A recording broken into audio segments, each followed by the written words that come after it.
What's up, guys? It's KB. Make sure you subscribe to the Underground Sports Philadelphia YouTube channel. Click the bell icon down below so you don't miss a single video from us. And thanks for tuning in to another video from Underground Sports Philadelphia. Now let's get into it. Philadelphia, baby, you're going to love it. Best sports fans in the world. Actually, the worst, but that's what makes them the best. What is going on, everybody? Welcome in to another episode of Underground Sports Philadelphia, presented by the City of Vineland. It's KB coming at you from Underground Studios, solo dolo. Just got back from Citizens Bank Park, watching the Phils unfortunately lose yet again. It is episode number 659. We will talk Phillies Guardians and the series that was. Talk a little Eagles as well, as there's a great article from Dave Zangaro that came out earlier this week. And, of course, we will talk the trade deadline acquisitions so far for the Philadelphia Phillies with Austin Hayes and Carlos Estévez and how those packages grade out in my mind and where they kind of stack up in the resume of Dave Dombrowski trades since he has come to Philadelphia. But before we get into everything, make sure you guys are following us on the socials at Underground PHI, Twitter, Instagram, TikTok, Threads, Facebook.com/Underground Sports PHI, Twitch.tv/Underground Sports PHI. You can follow us on LinkedIn as well. Just search Underground Sports Philadelphia. Be sure to follow me on Twitter at KBIZZL311 and on Instagram and Threads at KBIZZLE11. Subscribe to the pod, Apple, Spotify, wherever you get your podcasts in audio form.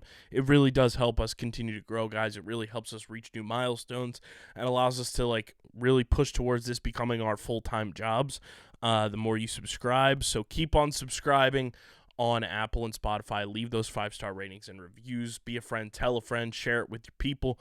And, of course, subscribe to the Underground Sports Philadelphia YouTube channel, youtube.com/@Underground Sports Philadelphia. That is where you get full video episodes of this show twice a week, full video episodes of every show on our network, clips, shorts, live streams, original video content, all on our YouTube channel. We're currently at 820 subscribers. So keep on subscribing, youtube.com/@Underground Sports Philadelphia. And this show is presented by the City of Vineland, and the City of Vineland Municipal Calendar features city-organized, city-sponsored, and city-affiliated events that are of public interest. The calendar, which is accessible at vinelandcity.org, is a good way for residents and visitors to build awareness, remain engaged with city government, and participate in local events.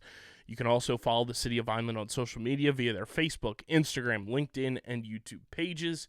And through these tools, you can stay connected to the community and get important announcements about programs and services offered by the city. Vineland, New Jersey, where it's always growing season. And big thank you to Security 21 Security Systems and Paul J. Gillespie Incorporated for their continued support of this podcast. Ladies and gentlemen, boys and girls, the Fightin' Phils, they're struggling. They are struggling. They dropped the game that CFO Margie and I were at, kind of celebrating her birthday against the Guardians there, 4-3, a game that they had well in hand and could have won and should have won. They lose the series 2-1 after winning on Saturday night 8-0. And it's just been a rough patch for the Fightin' Phils. Kyle Schwarber kind of carried the offense there, hit 2 home runs, and the middle of the lineup did a big fat goose egg. And then the bottom of the lineup kind of came through and produced 3 hits. But, yeah, not a great day. When you have Colby Allard on the mound and, some defensive miscues across the board, not ideal. When you have a pitcher like Colby Allard on the mound who's kind of getting a spot start for the first time this season. Jose Alvarado gives up a home run to a left-handed batter for the first time in an eon that Stephen Kwan just somehow turned on. But the Phils got to be better, man. They have to be better. Offensively, they have to be better. Pitching-wise, defensive-wise, they have to be better. They are just playing almost like it's fresh out of spring training right now. And it's rough to watch, for lack of a better term. Like, they are playing hard to watch baseball. And this team is too talented to be playing the way that they are. And I know we had some trade reinforcements come through. I got to watch Austin Hayes today. I'll talk about that trade, and I'll talk about Estévez in a little bit. But just not ideal baseball being played by the Fightin' Phils right now. And, trade deadline rolling around. Dave Dombrowski's making moves. Trades for Austin Hayes.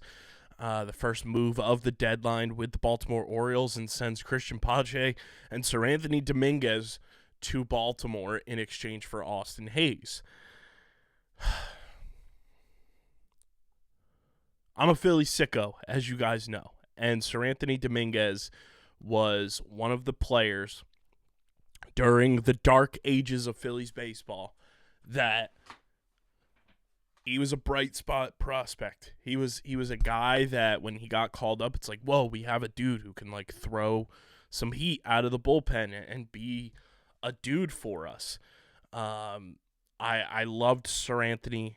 I always believed in him. I always found him to be sometimes too harshly criticized. In baseball, pitchers are under a microscope that's under a microscope. And Seranthony had his ups and downs for sure. There have been moments in his Phillies career that were not so great.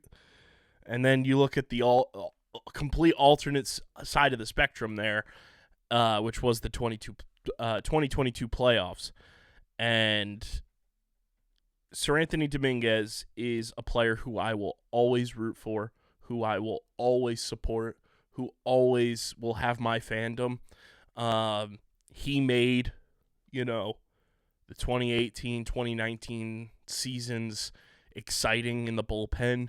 It made you believe that you had a flamethrower in the back of the bullpen for the first time in a long time. And it was a homegrown one. Seranthony Dominguez is a success story when it comes to pre-Brian Barber Phillies prospect development. And, in 2020, he almost retired, coming off of Tommy John surgery and not knowing where his career kind of stood. And he got back to Philadelphia in spring training and was ready to rock and roll. And his whole story of his career arc thus far has been crazy. But we will always have the 2022 postseason with Seranthony Dominguez, the night putting the Braves to bed. And I'm gonna miss him. He was such a vibrant light in the clubhouse, and his presence was felt by his teammates. And it sucks when a player's not succeeding to the best of their abilities. And it's been a up and down year for Seranthony this year, and I wish him nothing but the best in Baltimore.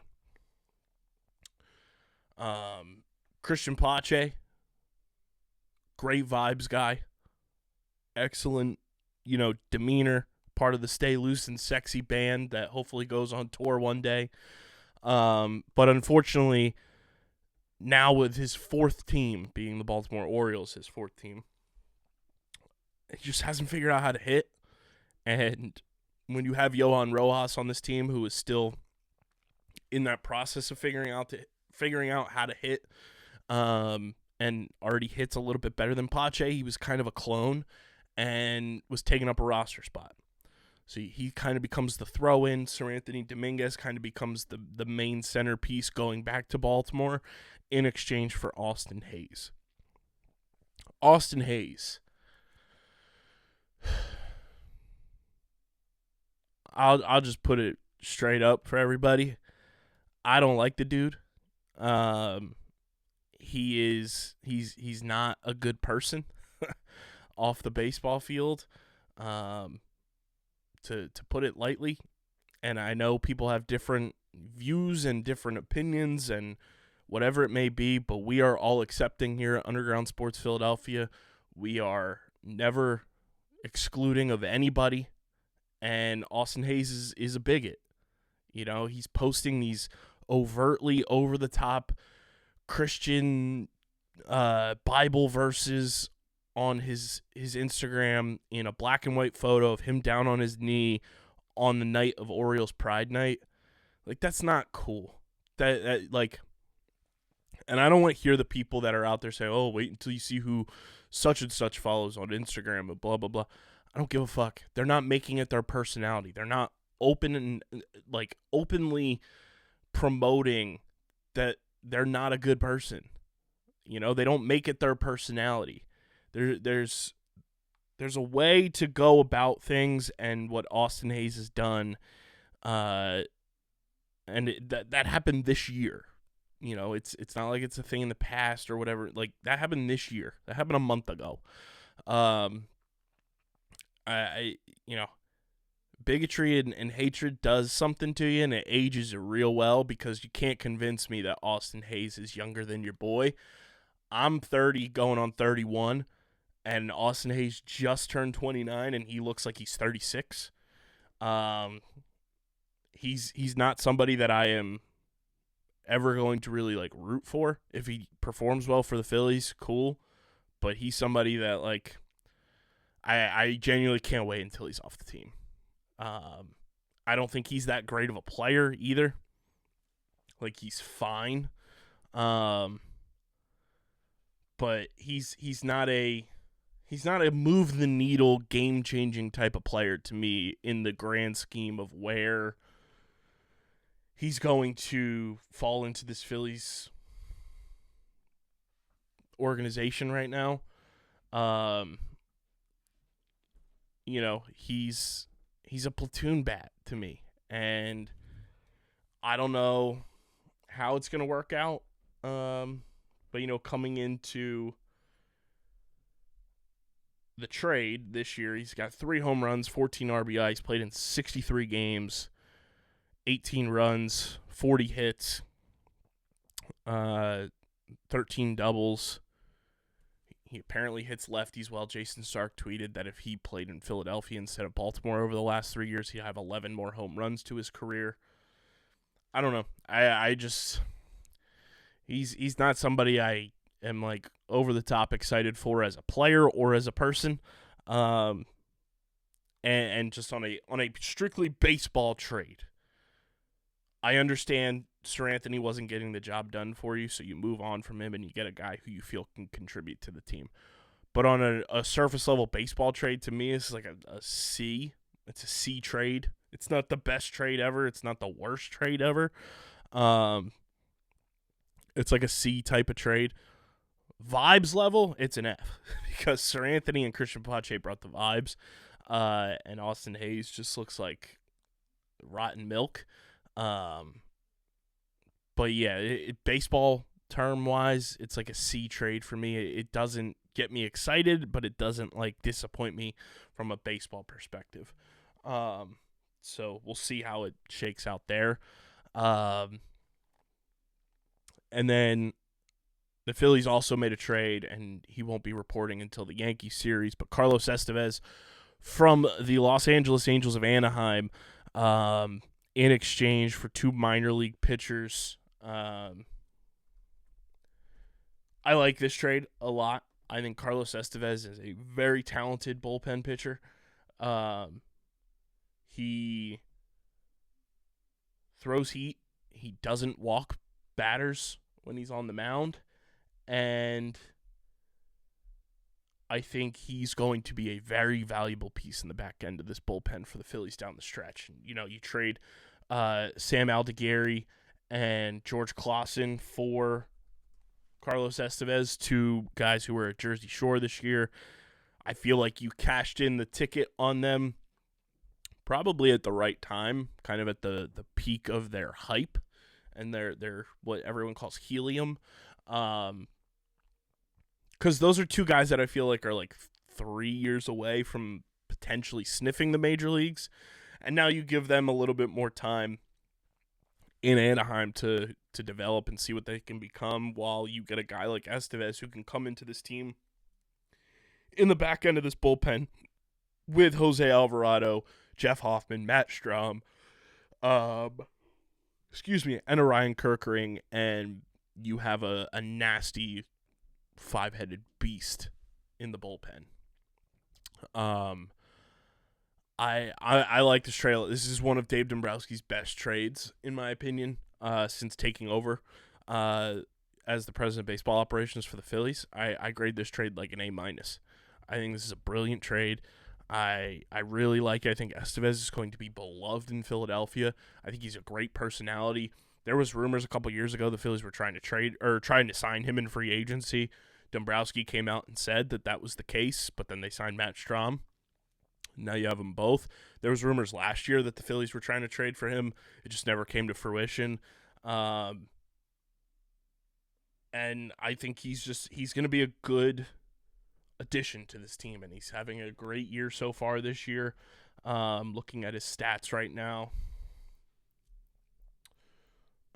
So coming into the trade, he's got a 2.38 ERA, which is right around his career best. Or it is his career best, I'm sorry. He was an all-star in 2023. He's pitched in 34 innings. He's got a .735 whip, and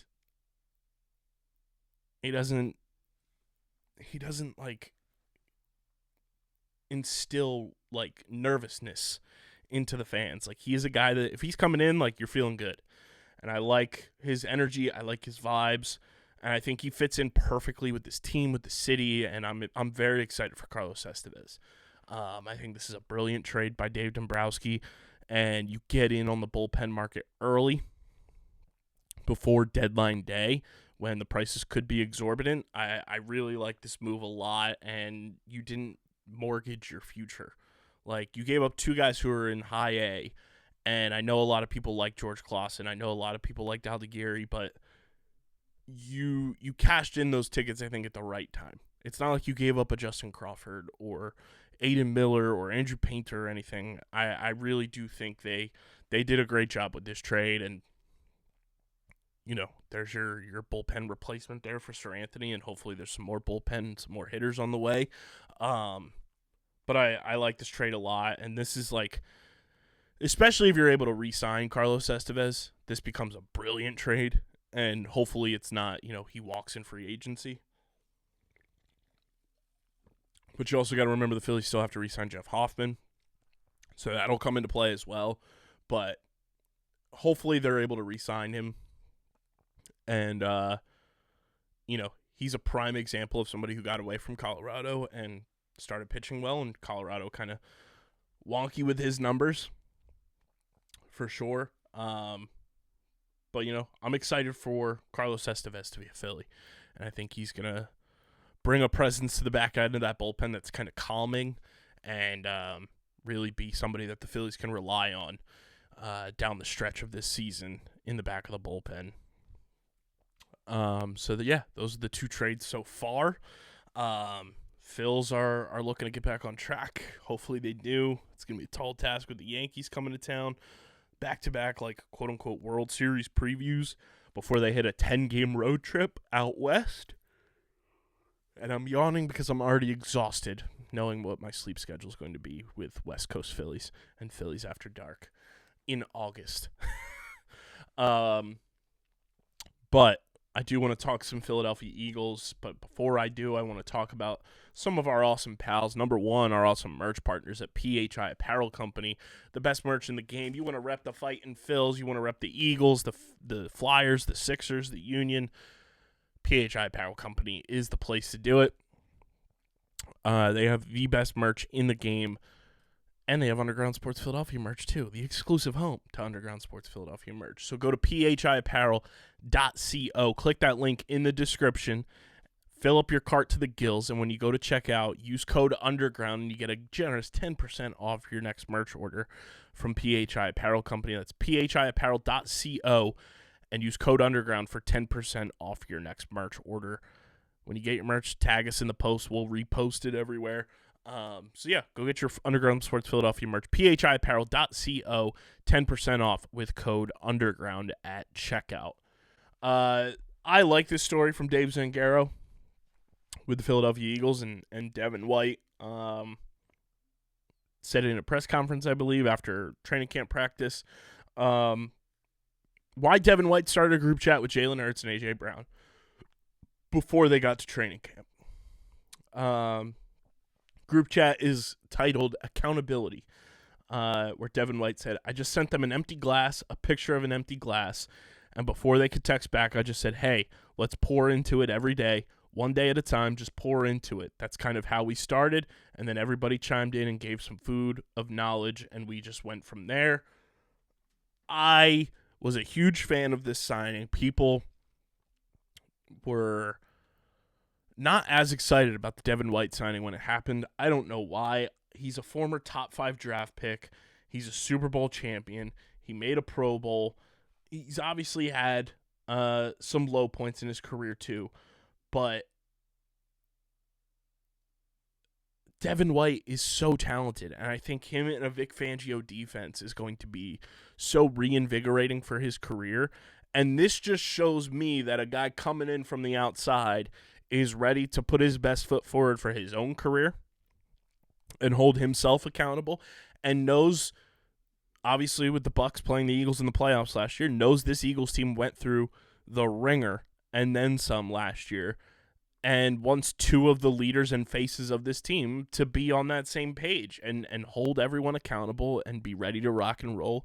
Jordan Mailata was talking about, the death sprints that they were running and holding people accountable, and training camp's not fun anymore, and they're locked in this training camp, and it's very exciting to see. Just what the bad taste in their mouths from last season has left them.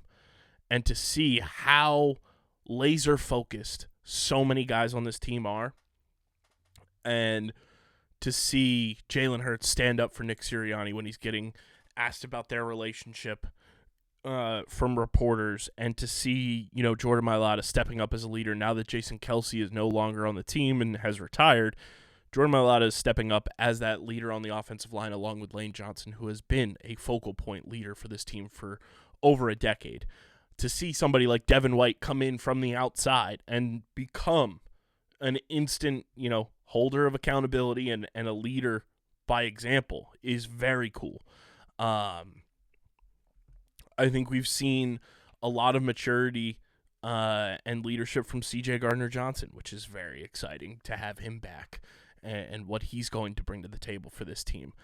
And I think everyone that was on this roster last year kind of knows what last season ended up being for the Eagles, and they don't want that to ever happen again. To start 10-1 and go 1-6 down the stretch is not what this team ever had forecasted for itself. And I think the fact that they recognize that and they know that that cannot happen again is such a beacon of light for fans that I don't even think we're fully processing it yet.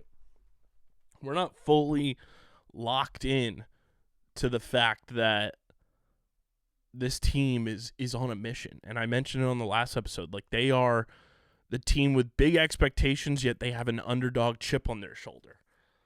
And I really like this from Devin White, and it makes me excited about what he's going to bring to the table for this team on defense. Let me know in the YouTube comment section how you feel about Devin White and the accountability group chat. He also said that it wasn't singling them out. Those have been my guys already. Not saying that I don't have new guys, but those have been some of the ones that I'm personally close to in the offseason. Both of those guys called me even when I wasn't on the Eagles, and now that I am, and checking up on the fam and everything. It's just a little more personal there with them. And even if Devin White doesn't wear the C on his chest in 2024, the role of the Mike linebacker certainly leads itself to a leadership role. White hasn't won the starting job yet, but the Eagles are rotating quite a bit in training camp. But given his contract and his experience level, it seems likely that Devin White will be a starter this season. White mentioned that the group chat on Thursday when he was asked about the perspective being on the other side of the Eagles' playoff loss. The lost captain, absolute free fall for the Birds. And Devin White said he doesn't really know what happened to the Eagles last year, and he doesn't care either, but he knows the version he saw in the playoffs wasn't anything like the team that beat the Bucs early in the season, and now Devin White wants to make sure the Eagles avoid a similar fate in 2024. Just how can we pull one another up, and what do you need from me? White said about the text chain, and obviously vice versa for them, just so this can be a better team and those things don't happen again. I love that. I think that's awesome from somebody coming in as a free agent signing on a 1-year prove-it deal, coming in and ready to just insert himself as a leader. I think that shows brilliant leadership skills from Devin White, and that makes me super excited for what's to come from this Eagles team. Before I keep it pushing on the Birds a little bit more, I want to talk to you guys about our awesome pals over at FOCO, the leaders in forever collectibles. Get your Team USA collectibles now available for pre-order on FOCO's website, from Team USA tumbler mugs, coffee mugs, garden gnomes. Who doesn't love a garden gnome? Plus, they've got officially licensed gear and collectibles from your favorite NFL, MLB, NBA, NHL, college football, basketball, WWE, all your favorites available from our friends at FOCO. Click the link in the description and upgrade your forever collectibles today. That's FOCO.com, linked in the description, and let us know what you're gearing up for with FOCO, and big thank you to FOCO for sponsoring the pod. Moving right along here, one other thing I wanted to touch on with the Eagles is... Where did it go? Oh, James Bradberry. Apparently he's switching to safety this season, and said that it was his idea to switch to safety this training camp. Said, why not? After the season, of course, I didn't have the best season going into my 9th year. I know they signed Isaiah Rodgers as well. Of course, he wasn't able to participate at the time when I requested that, but I knew eventually he was probably going to end up being on the team. We had a lot of young guys at corner in the room anyways. I feel like it was lighter at safety. I think this also shows a lot of accountability from James Bradberry, knowing that he had a poor season last year, knowing that the writing was on the wall that the Eagles were probably going to draft corners this year, which they did. They used their first 2 picks on corners in Quinyon Mitchell and Cooper DeJean. So I think this shows great accountability for James Bradberry to not only say, hey, like, I'm going to do whatever it takes for this team to win, but also I'm going to do what I can to make sure my career is elongated. And I think this is a great move for him, and I think he has the talent for sure to make that transition, and it makes the depth chart that much more versatile for the Eagles. And he said a lot of it's out of my control, about the speculation where, he could end up, but he said, as far as right now, I'm still under contract for 2 years. I've got 1 year guaranteed, so I try not to put too much thought into it. I tried to enjoy my time with my family, of course. I was up here for OTAs for a little minute, but just trying to do my part as far as whatever the coaches asked me to do, and that was it. I tried not to put too much thought into it, honestly. So he took the idea about playing safety to Vic Fangio, who was receptive. He also had a conversation with Howie Roseman, and while Bradberry would obviously like to be a starter, he didn't demand a trade. He said, nah, I was going to let Howie handle that. We had a conversation, and right now I'm still on the team, and while I'm still on the team, I'm going to try to find my role. If they want to get rid of me, they're going to get rid of me. And according to this article, because of the structure of the 3-year deal he signed before last year, there's no cap benefit to releasing him, and a trade would free up just his base salary of $1.21 million in cap space, but it might still be the most palatable conclusion if Howie can find a partner. And Vic Fangio cautioned about how difficult it can be for corners to successfully make the transition to safety in the NFL, but Bradberry thinks he has the size, he has the physicality, even though he didn't show it last year, and he thinks his time at nickel and dime last season made this a bit more of a natural transition. Wouldn't be the first time we've seen guys go from corner to safety in the NFL either and find success. C.J. Gardner-Johnson and Reed Blankenship are going to be safety. Sidney Brown is still recovering from his ACL tear that he suffered late last year. But to have that versatility and switchability at defensive back, Malcolm Jenkins started his career as a corner and moved to safety. C.J. Gardner-Johnson, another prime example. And I think if you have somebody who's willing to adapt and can show that they're doing what it takes to be a winner on your team, you take that every chance you get. And I think that's big of James Bradberry to do, and I'm excited to see, him work back. And if he's on the team, awesome. And if he's not, thanks for an amazing 2022. And, we'll see what happens from there. But I like the wherewithal and the knowing that, like, he's doing what it takes to be a part of this team and contribute to winning.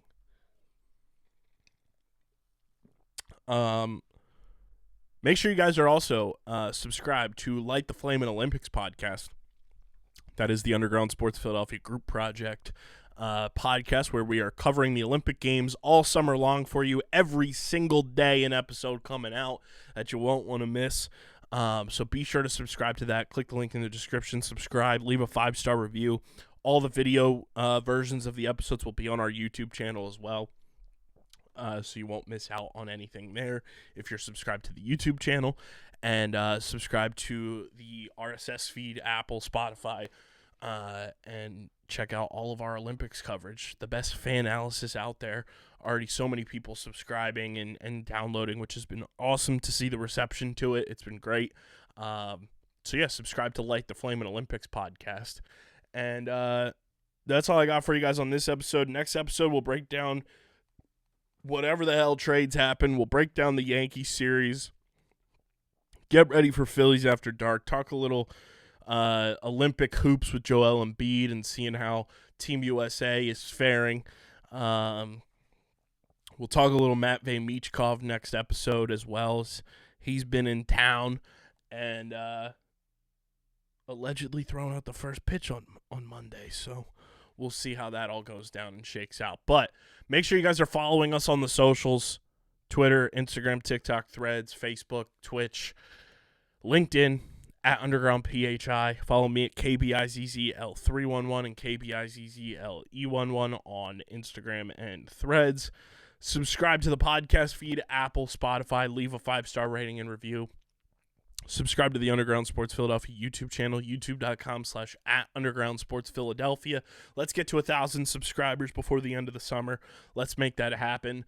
And, of course, get your merch from our awesome merch partners, phiapparel.co, code Underground for 10% off your order. And this show is presented by the City of Vineland, and whether you're a company looking to expand, relocate, or you're a new business startup, selecting the right location is critical to your success. Vineland, New Jersey offers both an affordable business location and an excellent quality of life. The city's economic development department is a one-stop source for moving your project through the development and approval process, and their goal is to make this process as smooth as possible and to provide the fastest turnaround times in the region. If you're considering potential locations for your operation, contact the Vineland Economic Development Team at 856-794-4100. That's 856-794-4100. Vineland, New Jersey, where it's always growing season.